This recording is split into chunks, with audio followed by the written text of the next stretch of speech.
உண்மைதான், உண்மைதான் சார். ஆனா இன்னொன்னு அவர் பண்ண அந்த உதவிகள் வந்து திரைத்துறையினரை தாண்டி அனைத்து தரப்பினருக்கும் ஒரு எந்த விதமான பாகுபாடும் இல்லாமல் அவர் காட்டிய அந்த அன்பு தான் இந்த 1000 நீங்க கூட்டிருக்கீங்க. அதுதான் அந்த சத்தியமான வார்த்தைகளை நீங்க சொன்னீங்க. மற்றொரு மிக முக்கியமான ஒரு இதையும் சொன்னீங்க.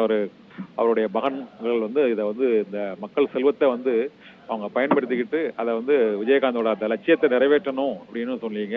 ஆனா இன்னொன்னு நீங்க அவர் ஒரு ஆட்சி அதிகாரத்துல இல்லாம இந்த அளவுக்கு மக்கள் அவர் கூடியிருக்காங்கன்னா அவர் அந்த கிட்டத்தட்ட ஒரு 10 வருஷமாவே ஒரு திரையிலையும் பெரிய அளவுல வெற்றியை பெறல மற்றும் தேர்தலிலும் வெற்றியை பெறல. ஆனாலும் மக்கள் அந்த அன்பை மறக்காம இருக்கிறாங்க பாருங்க. கிட்டத்தட்ட ஒரு 10-12 ஆண்டுகள். அது ஒரு மிக முக்கியமான ஒரு ஒரு நிகழ்வா பாக்குறோம்.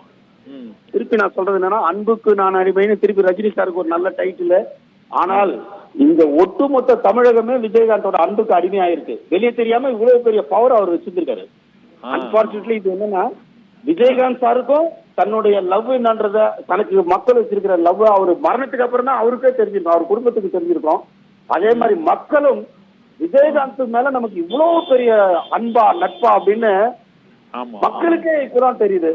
இதுக்கு இன்னொரு காரணம், உடல்நிலையான ஒரு காரணம் என்னன்னா சார், கடந்த 4 வருடமா விஜயகாந்த் சார் வந்து பட்ட கஷ்டம் இருக்குல்ல, அந்த ஹெல்த் வைஸ் அவர் பட்ட கஷ்டம் மீடியால நம்ம பார்க்கும்போது அதை பார்த்து அழாதவங்க யாருமே இருக்க முடியாது.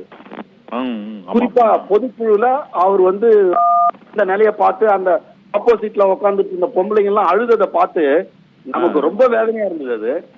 அதுல வந்து ஒட்டுமொத்த மக்களுமே இப்ப வந்து விஜயகாந்தை வந்து தன் குடும்பத்தில் ஒருவராக, அண்ணனாக, அப்பாவாக, மகனாக, அந்த எல்லாமாக அவரை வந்து பார்த்து அந்த அன்பை செலுத்திக்கிட்டு இருக்காங்க. இது வந்து எனக்கு என்ன, இது இன்றையோட நடந்த ஒரு மீடியாவுக்கு இன்றோடு நடந்த ஒரு காட்சியாக மாறிவிடக்கூடாது. எதிர்காலத்தில் இந்த விஷயம் வந்து எதிர்காலத்துல மக்களுக்கு பயன்படக்கூடிய விஷயமாக விஜயகாந்த் அவர்களின் மகன்கள் செய்ய வேண்டும். அந்த 2 பசங்களும் இதை யூஸ் பண்ணிக்கணும். யூஸ்னா தப்பா இல்ல, ஒரு நல்ல அப்பா பண்ண முடியாத ஒரு காரியத்தை அப்பா விதைச்சிட்டு போயிருக்காரு.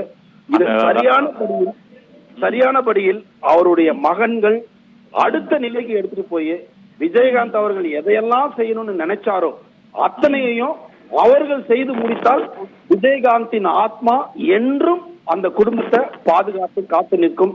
தமிழகம் என்றுமே கடன்பட்டு அவர்களை ஒரு உயர்ந்த நிலையிலேயே வச்சிருக்கின்றது இந்த கூட்டத்தை பார்க்கும்போது நமக்கு தெரியுது சார். இந்த கூட்டத்தில் வந்த அத்தனை பொற்பாதங்களுக்கும் ஒரு சினிமா